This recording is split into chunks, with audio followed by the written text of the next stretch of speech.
Welcome back to the Bluegrass on this beautiful winter day. It's about 20 degrees, but we're all excited because the sun's out. Hey, it's been raining and gray Kurt Cobain skies for about 9 days and was driving us all crazy. You know, like people, all the time they email me and say, hey Stonnie, I want to come work for you. I like working with dogs. Well, let me tell you, being a dog trainer, owning a dog training kennel, is only part about working with dogs, guys. It's a whole lot about, you know, mopping and sweeping and picking up poop and doing all the stuff that you don't want to do. So yeah, everybody wants to come do the fun part of my job, but not everybody wants to come do the, you know, the kind of the hard work of my job.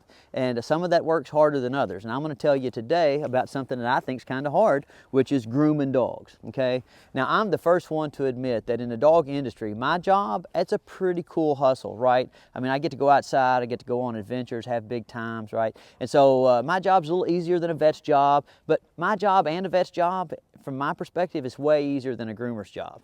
So I think that groomers have the toughest job in the industry. So whenever you patronize your groomer, hey, tip them lavishly. Because believe me, they have to have the patience of Job. They're basically saints, you know, saints and little flower schmucks. But so why I'm bringing up grooming is because that's one of those jobs that I have to do around here that doesn't really get me super excited. And not that I do much of it. I mean, I can be talked into giving a dog a bath or brushing a dog out, de-shedding a dog this time of year. And that's what today's video started off about. I was going to show you, here, look at this tool, cameraman, right? I'm going to show you this tool. It's called a Furminator. Now, this dog, Rhea, she's here hanging out with me, and she kind of needs to be brushed out. And so I was going to kind of show you how this Furminator works, and I guess I still will here in a second. But basically what I have to do to these dogs that come here with these double coats is whenever they go to shedding, I have to kind of use this tool to get all this dead hair that's going to fall out anyway and be all over my kennel and be in my HVAC system. I got to get that, you know, got to get that out of them, right? So I use this tool. And so we got up this morning, and Mrs. Stonnie, cameraman today, she was saying, well, who are we going to use? I said, well, we'll use Rhea. And she goes, oh yeah, that dog is like Butch. And that got me thinking. Last year, here, I'll walk Rhea while I'm talking about Butch. Last year, I had a dog, a similar type of dog to Rhea, and he came and he was hanging out with me. Come on, Rhea, let's go. Now, here's one of the things you'll notice. I'm going to talk about the breed characteristics of this dog here in a second, but you'll notice as I'm walking a couple of things. Number one, she doesn't always want to walk where I want her to walk because these are real independent dogs. But number two, she's surprisingly agile for a big giant dog. And like I said, we'll talk about that in a second. But last year when I was making a video with Butch, I think the title of the video was something along the lines of Anatolian Shepherd, big does not equal mature. And the point of the video was simply that these kind of dogs, they get big very quickly and they give you the illusion of being an adult dog. But these large breeds of dogs actually mature at a kind of slow rate, all right? So just because they're big physically doesn't mean they're mentally mature. These dogs really don't, I don't think they become adults till like 3 or 4 years old. It doesn't seem that way to me. But when I titled that video, I titled it Anatolian Shepherd. And of course, like with all of my videos, whenever I put up a video, all the experts come out of the woodwork and tell me all the things that I get wrong, you know, because the dog business is full of experts. I mean, it's really, I've never seen an industry with so many experts, but the dog business is full of them. So now the people say, the people that bred this dog, or the people that are associated with the Kangol Dog Club of America, right? They get offended a little bit if you call this an Anatolian Shepherd, because Anatolia is just a big region that encompasses a lot of Turkey. And there's a lot of these livestock guardian dog types. Well, maybe not a lot, 5 or 6 anyway, right? But they have some variation to them. They have some coat color variation. They have some coat density variation. They have some coat variation. Come on, you can do it. Now, notice while as we're doing this, she's pretty compliant, she's pretty agile, but like she ain't super stoked about it like the dogs that you normally see. That's because just a minute ago you heard me say this is a livestock guardian breed. What these dogs were bred for is in the Anatolian region of Turkey is to be livestock guardian dogs. Okay, now I'm going to put her up on this table and we're going to talk about like some of those emails I got last year, and I'm going to send you guys down a rabbit hole of information seeking, because I know when you see this dog, and you kind of see her now, see what she looks like with her, all this extra hair. She's going to look real slick here in a second when I get done with this Furminator. Okay, but I'm fixing to send y'all down a rabbit hole today, right? So this is what I always, when I was younger, would refer to as an Anatolian Shepherd. People that have, that bred this dog, the people that are involved in the Kangol Dog Club of America, they say they're Kangals, right? Okay, so down in the comments below, I'm sure that about 1 million people will have something to say, and I'm going to try to give you a high point of what I think they're going to say while I brush this dog out. Oh my gosh, good dog. All right, so let's get started. They're already making fun of me around here because I'm so pitiful with this de-shedding blade. Okay, so like I said, in the comments, you're going to see people making fun of me for all kinds of things. Number one, probably how I'm using the Furminator. Number two, probably one of the first comments that you'll see is, Stonnie, he doesn't even know how to say Kangol, right? Just where I'm from, listen, we don't say on very much, right? We say ang, like ain't it? Right? And so like when I read this dog, when I read this dog's name, it's Kangal, K-A-N-G-A-L, and I have to like consciously remind myself, the people that like this dog, they don't say Kangol, they say Kangol, right? So I remind myself by going Genghis Kangol, right? Now, earlier you heard me saying last year when I made a video with a dog very similar to this one that I called it an Anatolian Shepherd. I got a lot of mean emails. We're going to go into some detail about that in a second. But for those of you that are not just interested in the video portion being about the Kangol, right? I want you to watch while I'm talking, and I'm going to use this de-shedding blade. This, again, called a Furminator. And really all there is to it, guys, is you got to go slow, be patient, be gentle, and wherever the dog's kind of bony, like go real slow and don't press hard on your shedding blade. But like on the neck, you can just kind of really, kind of get to work. So I'm going to work and talk at the same time. All right, so this dog, it's a fancy dog, belongs to a fancy fella, was bred by a fancy lady, right? And they all say Kangol. Every once in a while, though, I'll hear that lady slip up and say Kangol. She tries to pretend she doesn't, but I know she does. But anyway, so what's a Kangol? All right, it's a livestock guardian dog from the Anatolian region of Turkey, but a specific part of that region, and that's the Kangol district, and more specifically, a town, I think it's pronounced Sivas, right? So people that are really like, they're really into Kangals, right? They say the only good ones or the only real ones come from Kangol in the Sivas province of Turkey, right? Okay. Now you got to remember, guys, there's a bunch of these dogs all over Turkey, all over Anatolia, because the people there for thousands of years lived a very similar lifestyle. So that's what gives rise to what are called land race breeds. Now, what a land race breed is it's a breed of animal that arises due to certain geographic factors or certain elements of the purpose that it's bred to do, right? So this dog was bred to hang out and lead a relatively nomadic lifestyle as a shepherd's companion, and to guard sheep primarily, but some camels, goats, things like that, from the type of predators that you would run into in that region of the world, Anatolia, Turkey. And that would be like bears and wolves and thieves and just, that kind of normal stuff. So, like, when I made that video last year with Butch, well, first thing I did, I got some emails. Stonnie, it's not an Anatolian Shepherd, that's a Kangol. I got some of those. I got some, listen, I got some emails from some people that were Kurdish. And they said, listen, that's not even a Turkish dog. That's a Kurdish Mastiff, and the Turks stole it from us. I don't even know what all that's about. I just know that, that Kurdish people get real fired up about this dog too, right? So, I mean, we get into all these problems, right? Is it an Anatolian Shepherd? Is it a Kangol? Is it a Kangol? Now they've got, now they're kind of saying that the Anatolian Shepherds and the Kangols are the same dog, so now they have the Kangol Shepherd dog. So I don't know. That's why I told you I'm sending you down a rabbit hole. hey, listen, you're fixing to, like, I know what you're going to do, right? Because this is an interesting looking dog. You're going to go investigate this dog. And at the end of it, I wish I could tell you you're going to know more than when you started, but you're not. You're going to know less than when you started. You're going to be in the same position I'm in, where you realize, listen, there's just no end to, again, what I was saying earlier, the amount of expertise that's available in the dog world. All right, now one of the things you might notice is while I'm brushing this dog, she starts looking back there over that hill a little bit. And that's because my neighbor's out there doing a little shooting.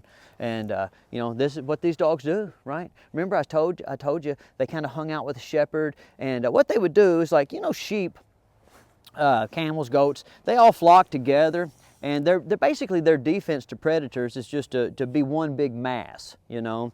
And so these dogs would, like, say, you know, in that area of the world, like, the grazing's it's pretty sparse. There's not a lot of good food. And so they had to walk kind of all the time. They're walking. They're going from pasture to pasture, you know, letting the eat. And while they would go, they kind of developed these routines. And these dogs, they usually worked them in odd numbers. Like, they would go 2 boys, 1 girl, or 3 boys, 1 girl. And the reason being, it kind of like those odd numbers allowed, you know, 1 dog to be kind of out in front and then other dogs to be on the flanks. And so as the herd moved, like, you would have an Anatolian Shepherd, and they would kind of look for high ground. And she does this too. Like, when we go out back, like, she thinks she's Genghis Khan, right? She goes and finds the top of every hill and just sits there like she's doing right now and looks and sees, you know, what needs her attention. And that's why, since my neighbor's out there shooting, she's trying to get off of this table and go back there to see if he needs a good talking to. All right.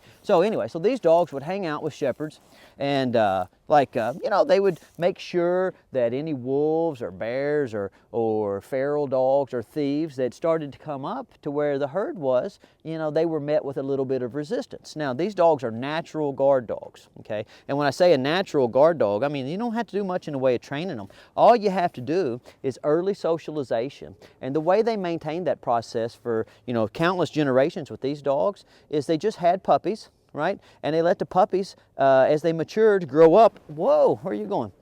Grow up with the older dogs. You know how here I'm always going on and on about how important mentor dogs are for my style of training? Well, that's especially true for these livestock guardians. You know, they just kind of grow up doing what the other dogs do, and they have a genetic predisposition to form in-group and out-group preferences at a young age. And then, you know, before you know it, I mean, they're a real viable guard dog. And what's cool, over there in Turkey, I wish I had one to show you, they put these collars on them that have these big spikes on them. That way, if the dogs have to fight with a wolf, like, that wolf can't attack their neck. Now, another thing they do over there is, see that floppy ear? Now, you wouldn't want to be fighting with a wolf. You know, there's no veterinary care there on the in that region of the world hardly, and so they just cut their ears right off. They crop their ears, and that way they didn't just kind of, you know, the neck wasn't vulnerable because they had a big old spike collar on, and then their ears didn't get cut up and get infected because they just cropped them as puppies. So that's kind of cool. Well, so what happened? Like everything else, like in life, these dogs, you know, people would visit Turkey. And you know, I see these big magnificent dogs, and you know, they'd want to bring them back. You know, so I think sometime in the 80s maybe these dogs started showing up over here in the States, and they're not used for exactly the same thing here.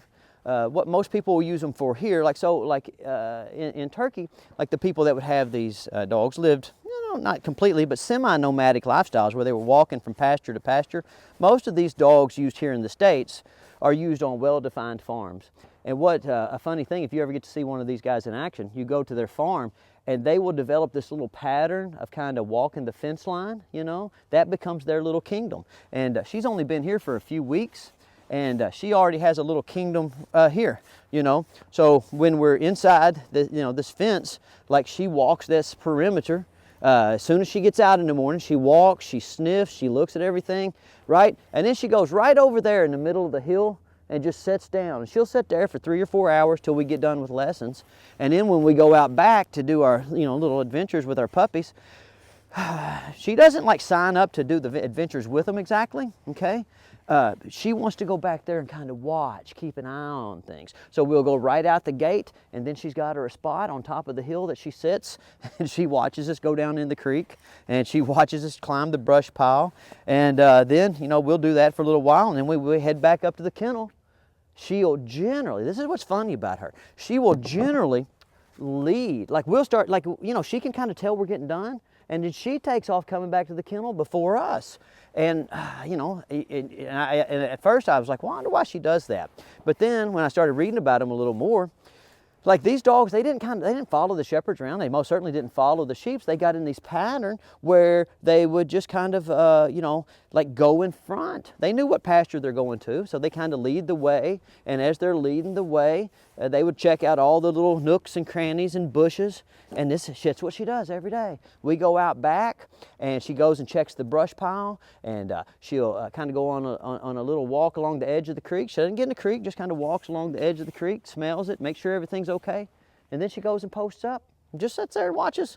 You know, it's real funny. And it's none of the stuff that we're doing is stuff that she can't do, you know. She just doesn't want to. It's like she's just keeping an eye on us, you know. It's the funniest thing you've ever seen. But if you're thinking about getting one of these dogs, I don't know about that. You kind of gotta have a farm, in my opinion. You know, if you don't have a farm, then you're definitely gonna have to do a whole lot of exercising. And here's something to keep in mind: that these dogs, they're very friendly with women, they're very friendly with children, so far from what I've seen. But if they perceive that something can be a threat, they'll bow up on them pretty quick, and they'll do something called bluff charging. So like this dog, sometimes somebody will come here late at night, especially if it's a man, and she'll be like, boof. And people that are coming here, they kind of expect dogs to be here, so they ain't scared. They'll keep walking towards the gate, and she'll go, boof, boof, boof, boof, boof. And then all of a sudden, they decide to turn around and get in her car. And I have to go up there and get her and put her up, you know. And then we've had a couple of other things happen with her that we had happen with Butch too. These dogs do not tolerate like troublemakers. So we had a dog come here a couple of weeks ago, and so we kind of run in cycles here. So puppies are here for 3 or 4 weeks, and then they go home. And so she had kind of gotten used to the puppies that were here, and I had a dog come in the gate and start picking on those other puppies. Well, I looked up, and my wife is like, hey! And so Rhea had jumped on this other dog. And the other dog just laid over. It's like, hey, I'm not a wolf, you know, leave me alone. And so that was pretty funny. And Rhea didn't hurt the dog, but she made it really, really evident that if that dog came in jacking with her puppies, from her perspective, there was going to be a price to pay. So I thought that was pretty interesting, you know. So let me kind of try to wrap this video up, because I'm rambling at the moment. Like I said, I'm no expert on Kangals or Anatolian Shepherds, but you can start to see how this shedding blade works. All right, so if you have a dog that's double coated, get you one of these shedding blades or Furminators, because it works really well, right? And if you're interested in this kind of dog, there's a lot of material on the internet about it. There's a lot of good videos. But the most entertaining part of those videos that you can find on these dogs, it's not just the video, guys, it's the comments, right? So you can go to the Kangol Club of America. That's a cool place to start. Turkey has a couple of government websites that talk about these kind of dogs. And then there's a bunch of forums dedicated to this type of dog. And if you want to go see one, like depending on where you live, you can probably get on Facebook, and you can look for like livestock guardian dog groups, and you'll find a lot of posts related to various types of these Anatolian dogs, Great Pyrenees, and then a lot of crosses. Okay, and that's got people tore up too. Right? I mean, listen, this is what's so funny about this kind of dog, and it doesn't have to be this dog, but any kind of dog. You can take a Malinois, for example. They all just start off as common people's dogs, you know. Like this dog hung out with herders, you know. People that, I mean, their job was to walk around and protect sheep, right? I mean, the average income in Turkey is something like, for people in this region, maybe, whoa, don't leave, maybe $3,000 or $4,000. Well, these dogs cost $3,000 or $4,000, you know, $2,000 at the very minimum, you know. So, like, it's funny, people import these dogs and they'll talk about keeping the dog true to its roots. Well, listen, you can't keep a landrace breed true to its roots, because as the geography of where the dog is kept changes, And as the purpose of the dog changes, inevitably the dog itself will change. Okay, so all you can do as a foundation stock club is you can try to keep the dogs close, right? And I can tell you for sure that from what I've seen out of these dogs, they live up to their breed standard. I mean, all the things that you read about them doing, out of my experience with them, they still do those things, But are they exactly the same? No. Are they going to stay, is there any way to keep them the same? No, not really. People are different now. We live in different times, a little bit different climates. Like where these dogs are from, they just cull them. If they have any kind of puppies they don't like, they cull them. They let the males establish rank order for breeding rights. There's just lots of things that they do, that keep the dogs hardy. So if you want one, get one now, because they're not going to be the same forever. But if you're going to get one, I think you really should only get one if you have a purpose that's at least remotely similar to the dog's intended purpose, right? All right, well, that's about all I know about Kangals, Anatolian Shepherds, Kangal Shepherd dogs, or any of those other various Anatolian breeds that hung out with shepherds and guarded sheep and camels and goats. All right, so go to the Kangol Dog Club of America, go to some of those forums, go to some of those livestock guardian dogs, and tell them you're there to learn, and they will be real friendly and outgoing to you, I promise. All right, see y'all later.